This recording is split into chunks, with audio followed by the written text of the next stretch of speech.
You are going to listen to a telephone conversation between a caller and a call centre operator. As you listen, complete the numbered spaces in the identification form in the book. First, you have some time to look at questions 1 to 5.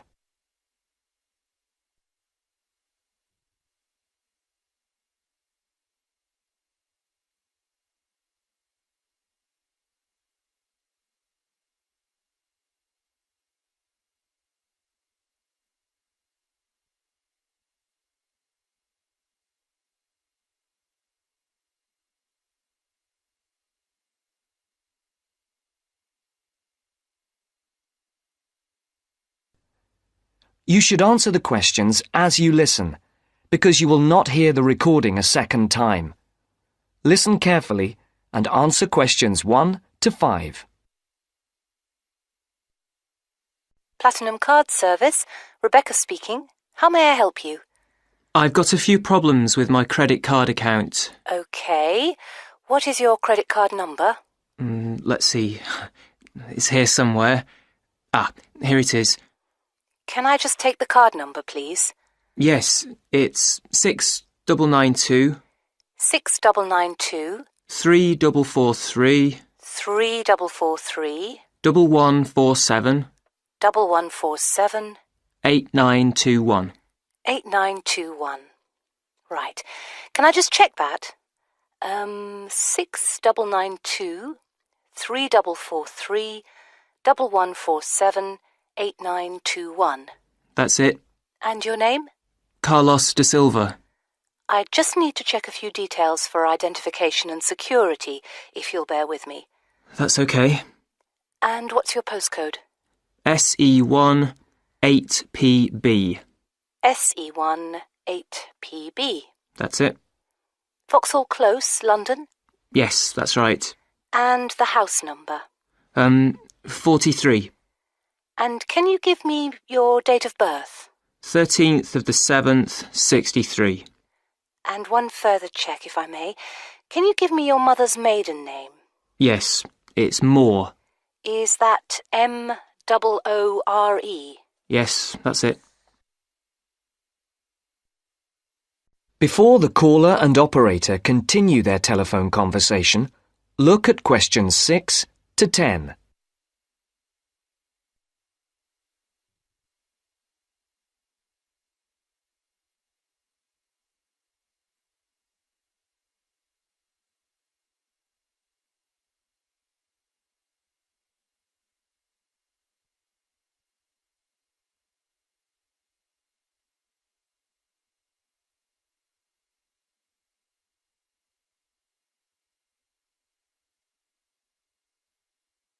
Now listen to the next part of the conversation and answer questions 6 to 10.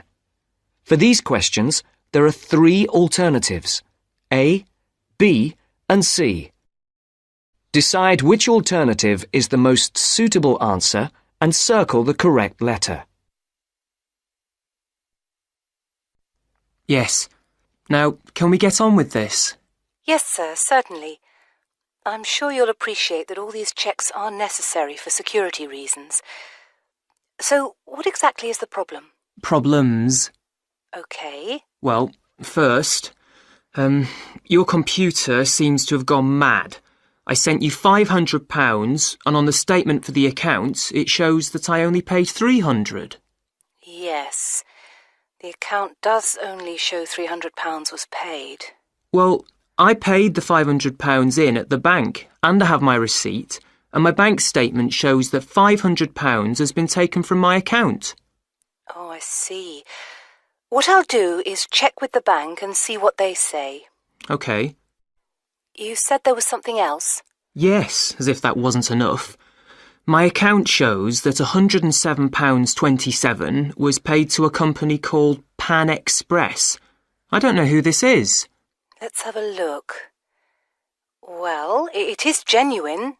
I can assure you it's not mine. It was made on the evening of the 12th of May. Maybe it's a restaurant bill you forgot about? There's no way that... Oh, wait, hold on. Yes. Oh, it's okay. I've just realised what it is. It is a restaurant bill. The name of the company is different from the name of the restaurant. My mistake. I'm sorry. That's okay. Was there anything else? I don't know if I dare. What is it anyway? Well, it's, the amount of interest seems to have gone up. If you look at your statement for April, you'll see that the rate went down from 16.27% to 14.99% that month. Oh, yes, you're right. Was that everything? Yes, basically, it is. Okay. And can you check my payment? Oh, yes, I'll do it. Can I phone you back? I'll be at home for the next 2 hours. I have to leave at 11. Right. What's your number? 020 7989 7182. Hold on. 020 7979? No, it's 7989 and then 7182. So it's 020 7989 7182. Yes, that's it. Okay, I'll phone you straight back. Thanks. Bye. That is the end of part 1. Now turns to part 2. Part 2. You will hear a library assistant talking about the library she works in. You now have 30 seconds to read questions 11 to 15.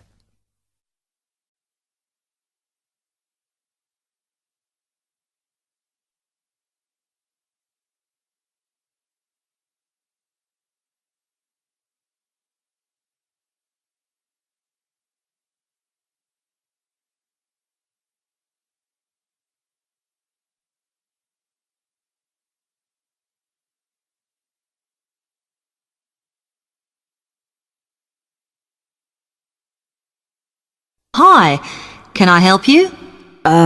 Yes. I wanted to join the library. Okay. First of all, let me show you round the library and explain a few things for you. Okay, now we're here at the main entrance. You can see the reception, which is where you bring back and take out books. And also, we can order books and answer your questions there. Next to the reception, where you can see those old desks, is where we keep the magazines, because you can sit down and read there. They're divided into sections for sciences, geography, arts, etc. Then, at the back of the library, you can see the section for old books. Next to that is where the books proper start. That used to be the science section, but now on those shelves you'll find the art section. We had a big reorganisation in the summer, which I think has made it clearer. The numbering is standard, so you should be able to find what you want quite easily. However, if you can't find something, it probably means it's been borrowed. Okay, then in the corner next to the reference section is where we thought it was quietest and away from the phones and printers and things, so we've put the study desks there. They all have computer access if you need it for your laptop. We do ask that you don't just read magazines there, though. Okay, then there's the reference section, where you can look up the files.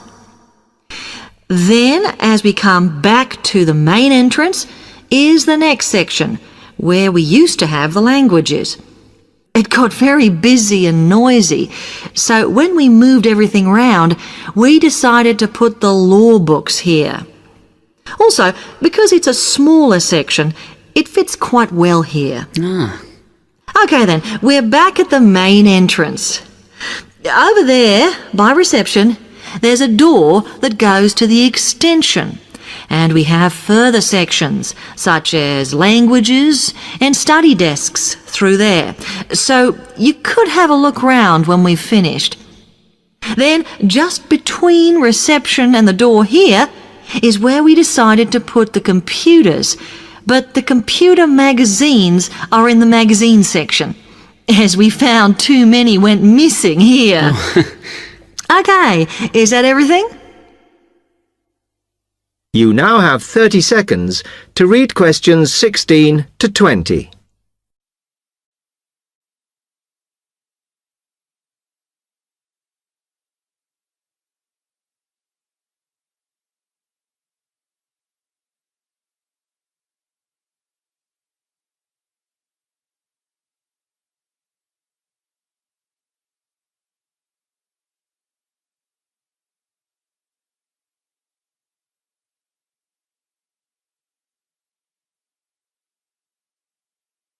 That's great, thanks. Can you just tell me a bit about borrowing and the rules and whatever? Of course. Over the last 2 months, we've been introducing a new system for this, and you can now take books out for 6 weeks. That's generally enough for most people. We usually get books back within 30 days. Of course, you may decide to renew the period. You used to have to come in to get the book stamped because we don't like doing it over the phone, as there's no record of it. But now you can do all that via email. Oh. If you do forget to renew, then we do make a charge, I'm afraid. That helps our costs, of course, but we do insist on it. The good news is that there is only one charge. I know some libraries charge £1 for 1 week and then it goes up with each week it's late. We ask for £1.50 as we think that's high enough to stop people being overdue. The other thing you may want to know is what you do about books that are not on the shelves. We do have a system for reserving them. All you have to do is fill in a yellow form behind those blue ones on the desk and give it to someone at reception. We'll let you know when it comes in. Also, sometimes you will need a journal article that we don't have but can get from other libraries. So we offer an ordering service if you need it. Now, if you'd like to fill in this form here.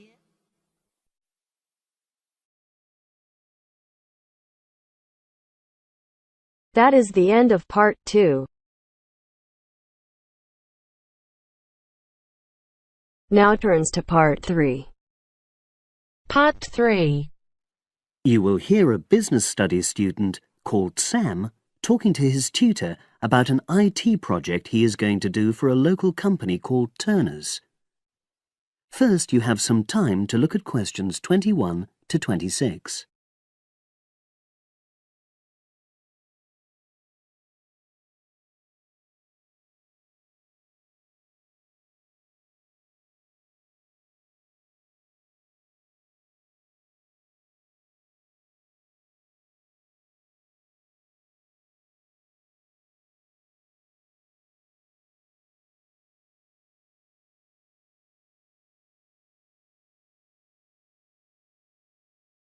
Now listen and answer questions 21 to 26.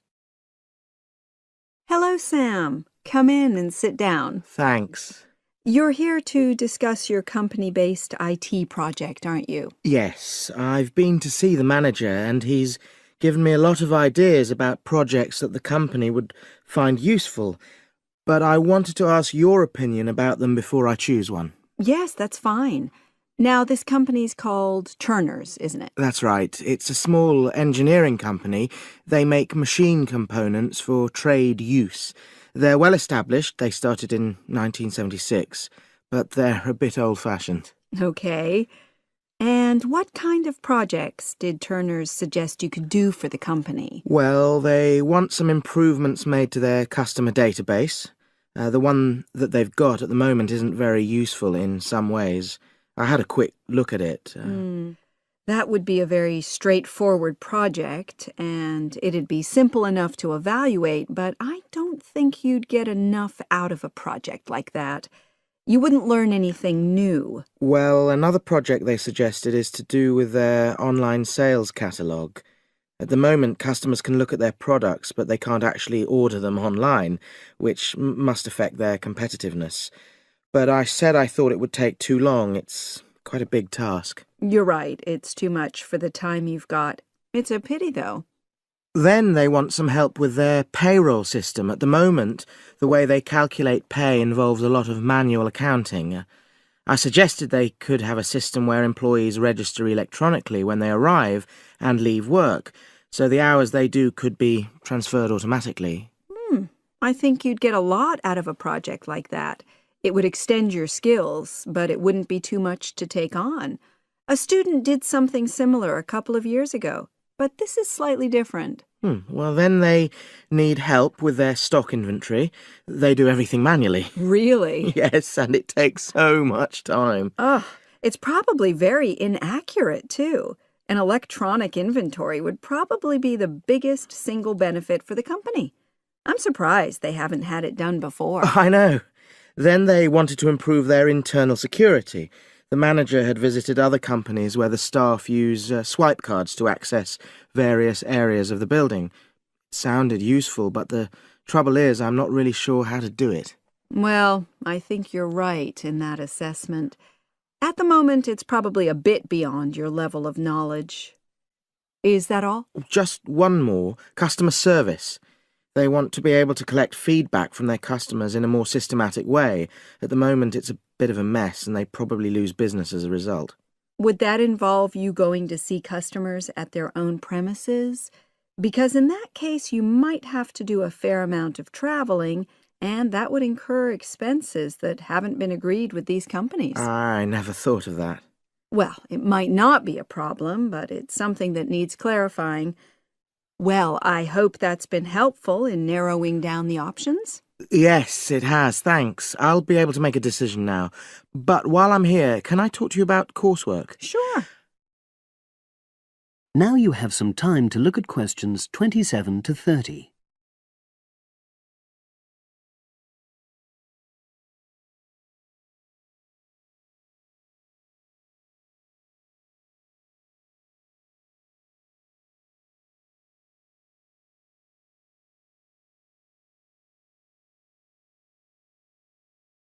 Now listen and answer questions 27 to 30.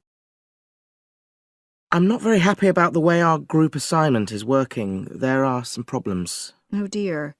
Are people just not getting on with each other? That's the worst thing. Actually, we're all friends. It's not that. But when we're having a discussion about the assignment, one or two people end up doing all the talking and the rest don't say anything. It's a bit frustrating because we need plenty of debate. Well, that's a common observation.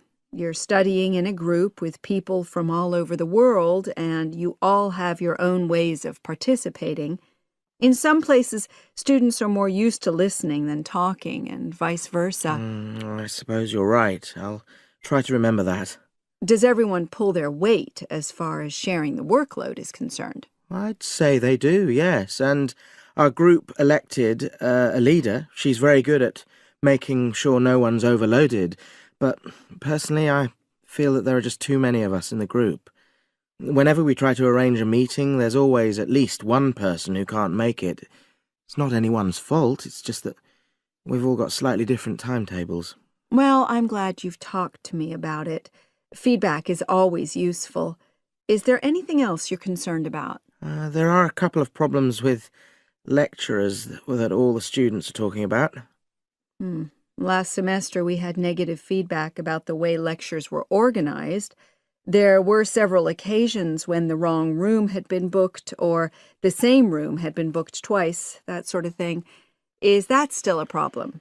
That hasn't happened at all as far as I know. Oh, good. It's sorted out then. But I don't know the reason, but some of the staff often turn up late, so we miss 10 or 15 minutes of our lecture time. It might be because they've been copying handouts for students. I think there's a queue for the machine sometimes. Well, I'll look into that. Thank you for telling me. Anything else? The other thing is that it can be very difficult to get to see a lecturer individually. They're all very supportive and friendly when you do manage to find them, but often they're not in their office, even at times when they're meant to be available for consultation. Okay, that's helpful. Now, before you leave, That is the end of part 3. Now turns to part 4. Part 4. In this section, you'll hear an interview on IQ tests. First, you have some time to look at questions 31 to 40.